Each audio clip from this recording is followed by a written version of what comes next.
La Voz del Obispo, un programa para compartir con nuestro pastor y vivir la experiencia de fe. Esto me da mucha alegría por la oportunidad que tengo de entrar en contacto con cada uno de ustedes. Buenos días para todos ustedes, apreciados hermanos de Cúcuta, del área metropolitana, del norte de Arauca, de San Antonio, de Ureña y de todos los pueblos limítrofes. Que la gracia y la bendición del Señor llegue a todos ustedes. Ayer celebró la Iglesia Universal una fiesta muy especial y fue la entronización de la Basílica de San Juan de Letrán. Muchos de ustedes se preguntarán qué sentido tiene eso, por qué, diríamos, esa fiesta reemplazó al domingo. ¿Por qué es tan importante para la iglesia? ¿Cuándo comenzó el que la iglesia de San Juan de Letrán, la basílica, sea la iglesia del Papa allá en Roma? ¿Cómo fue el proceso? ¿Quién construyó esa iglesia? ¿En qué circunstancia? ¿Y cuándo comenzó, como quien dice, a expandirse por todo el mundo esta gran celebración de la basílica de San Juan de Letrán, que es, repito, la Basílica del Papa? Pues bien, vamos a tratar de que ustedes, queridos hermanos que me escuchan y que todos los lunes están aquí pendientes de la enseñanza de este servidor, que se alegra muchísimo de llegar a cada uno de sus hogares y a cada una de sus personas a través de este programa La Voz del Obispo. Ustedes saben que los 3 primeros siglos de cristianismo, el Imperio Romano persiguió a los cristianos. Primero fueron los judíos, que mataron a Jesús, mataron a Santiago, pusieron preso a Pedro e intentaron acabar con eso que ellos llamaban los seguidores de Cristo. Sin embargo, una vez que la predicación se fue expandiendo por todas las naciones circunvecinas, fue tocando todo lo que constituía en esa época el Imperio Romano, que sabemos nosotros estaba desde Egipto, toda la Mesopotamia, el Asia Menor, Europa, todo lo que era el mundo conocido, eso estaba bajo el yugo de los romanos.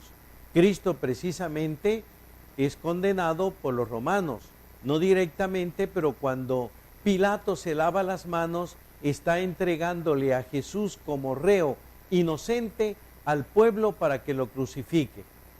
Entonces el Imperio Romano vio en el cristianismo una amenaza para sus emperadores, porque los emperadores se hacían como dioses y el pueblo tenía que rendirle homenaje a sus estatuas y luego también a sus dioses paganos, que eran invenciones del hombre. Y el cristianismo venía con un mensaje muy concreto, que hay un solo Dios, el Dios creador de todo el universo, que nos ha redimido mediante su Hijo Jesucristo y nos ha santificado mediante el Espíritu Santo, que todos los hombres somos iguales, porque tenemos un mismo Padre, somos todos hijos de Dios y nosotros entre sí somos hermanos. Por lo tanto, las diferencias no son sino diferencias ocasionales, pero que esencialmente todos los hombres tenemos una misma dignidad. Esto horadaba los fundamentos de todos esos reinos y por lo tanto del Imperio Romano, que se basaba en castas. Estaba naturalmente el emperador con toda su familia, los senadores, los que ostentaban cargos y por último la plebe, el vulgo.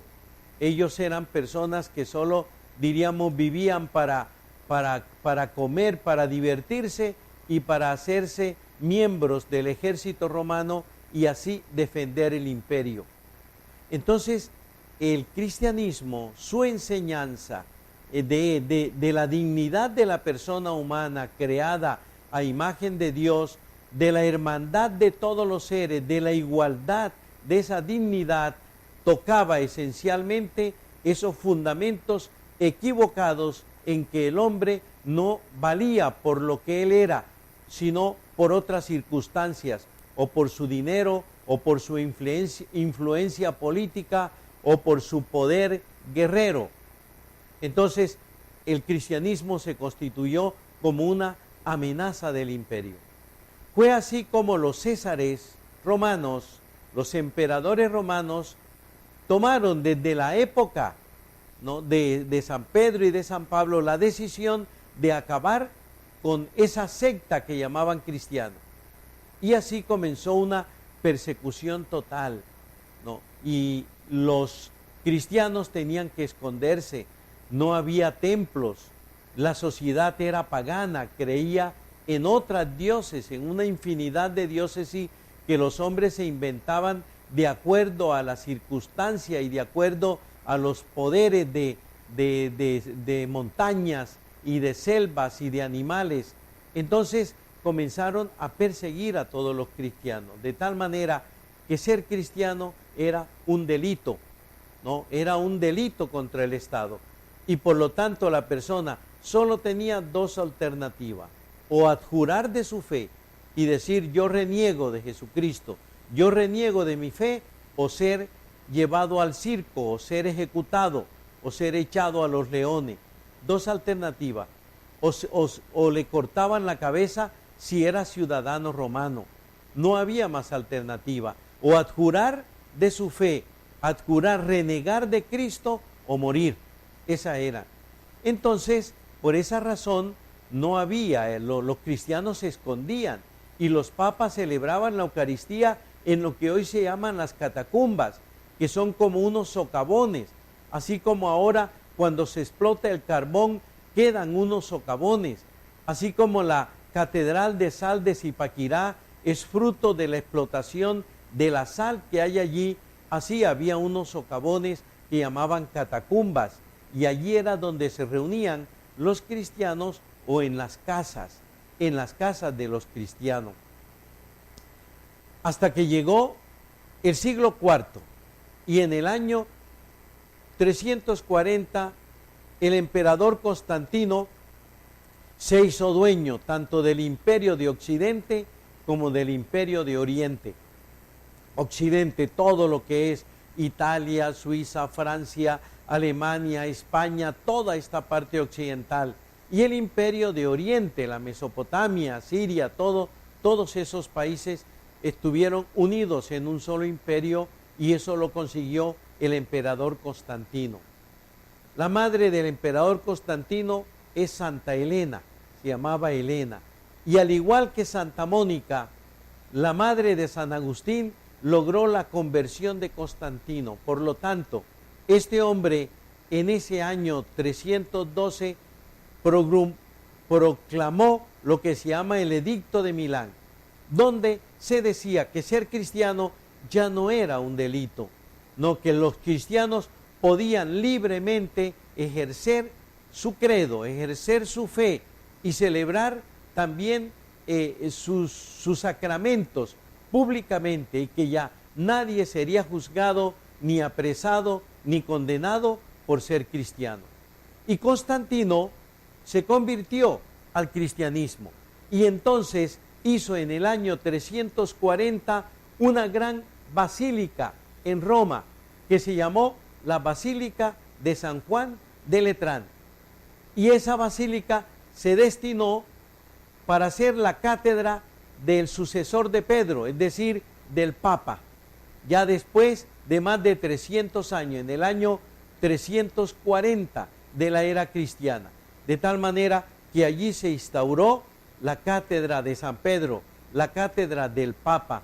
Por eso a esa iglesia se le llama madre y cabeza de todas las demás iglesias del mundo. Fíjense que estamos en el siglo IV, diríamos, no había una cristiandad, no se había esparcido por el mundo la fe cristiana, pero ya allí en Roma se edificaba la Basílica de San Juan de Letrán, y se le asignaba como la basílica donde estaba la cátedra del Papa. Por eso hoy no es la iglesia de San Pedro, esa iglesia grande que aparece con una cúpula grande. Esa iglesia solo fue construida en los siglos XV y XVI, ya después. No, es allí la Basílica de San Juan de Letrán, es la Basílica del Papa. Allí es dada la cátedra del Papa. Diríamos, desde allí él enseña como sucesor de San Pedro, como vicario de Cristo. Esa Basílica de San Juan de Letrán se constituye pues en la Basílica principal. Ya San Ignacio de Antioquía, en los primeros años del cristianismo, hablaba de la cátedra de Roma como la principal cátedra, como la cátedra de Pedro, porque no olvidemos que ahí en Roma Pedro dio su vida por Jesucristo. Pedro fue crucificado, como también San Pablo. Ahí le decapitaron a San Pablo, le cortaron la cabeza. A Pedro lo crucificaron porque no era ciudadano romano. A San Pablo le cortaron la cabeza porque era ciudadano romano y no lo podían crucificar, porque era como algo indigno de un ciudadano romano. Allí están la tumba de San Pedro, que muchos, ¿no?, en el siglo, a finales del siglo XVII y XVIII, dudaron de eso, pero los arqueólogos han encontrado la tumba y por lo tanto el sepulcro, los huesos de San Pedro, allí donde está esta basílica, ahora que se llama la Basílica de San Pedro, que no es la basílica de la cátedra del obispo de Roma, es San Juan de Letrán, esta fiesta que celebramos en el día de ayer. Esto pues quiero que a ustedes les quede claro. Fíjense cómo el cristianismo fue perseguido y ha sido siempre perseguido, y en el siglo pasado el comunismo intentó acabar nuevamente con el cristianismo basándose en la frase de Marx: la religión es el opio del pueblo, y por eso toda religión impedía que el proletariado se rebelara y tomara las riendas de su propio gobierno. Ese es el comunismo, eso es lo que propaga el comunismo, fundamentado en Carlos Marx y en Engels, en otras personas y otro filósofo de finales del siglo XVIII. La cátedra de San Pedro está en la Basílica de San Juan de Letrán, que existe en Roma y que fue edificada por el gran Constantino, quien se hizo bautizar al final de su vida, pero que ya desde su vida de madurez acogió los principios cristianos, aconsejado y catequizado por su madre Santa Elena, de quien se dice que trajo la cruz donde fue crucificado el Señor hacia Occidente. Así que la Basílica de San Juan de Letrán en Roma es la basílica donde está la cátedra del Papa. Así como aquí la iglesia catedral, allí está la cátedra del obispo, de este servidor. Por eso se llama catedral. Cátedra significa enseñanza, de donde el Papa, de donde el obispo enseña el Evangelio de Jesucristo, enseña las verdades de la fe. A esto se le llama la iglesia catedral de San José en Cúcuta. Allá, la catedral del Papa es San Juan de Letrán. Pero quiero que demos un paso más. La construcción de esta basílica es el signo visible de la presencia de la iglesia, indudablemente. Pero ya la iglesia existía, ya llevaba 3 siglos existiendo en Roma y existiendo en el mundo conocido hasta este momento. Por lo tanto, la verdadera iglesia no está hecha por piedras minerales, sino por piedras vivas. La verdadera iglesia es la que conformamos todos los bautizados. El bautismo que nos injerta en Cristo nos hace hijos de Dios, nos hace templos del Espíritu Santo y miembros de la iglesia. Por eso ayer en todo el mundo católico, en todos los continentes, se celebró la cátedra de San Pedro, es decir, de la Basílica de San Juan de Letrán, ¿no?, para que nosotros comprendiéramos que es la Basílica del Papa y por lo tanto la madre y cabeza de todas las demás iglesias. Caput, eso es mater, cabeza y madre de todas las demás iglesias del mundo y del orbe. Pero la verdadera iglesia somos nosotros. Este es un edificio donde se reúne la verdadera iglesia de Dios compuesta por piedras vivas, como tú que me escuchas, querido hermanos, eres un católico, eres un cristiano católico, que desde el día de tu bautismo comenzaste a formar parte de esta iglesia.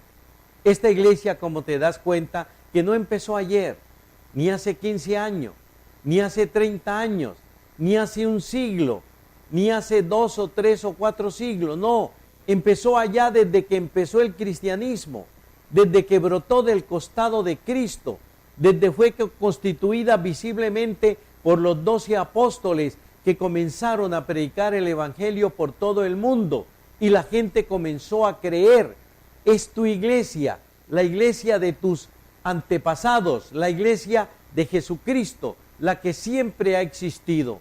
Esa fe que proclamó Santa Elena, esa fe que profesó San Pedro, que profesó San Pablo, que profesaron los primeros papas, que profesaron los primeros mártires, ¿no? Como todos ellos, como Santa Cecilia, como Santa Inés, todos estos, esa es la misma fe que nosotros poseemos hoy y que por lo tanto nosotros tenemos que asumir, tenemos que vivir y tenemos que profesar con la misma entereza de ánimo que esos primeros hermanos que preferían que les cortaran la cabeza como a Santa Inés, una niñita de 13 años, hermosa, rica, que le decían, por favor, reniega de Cristo, no te dejen matar.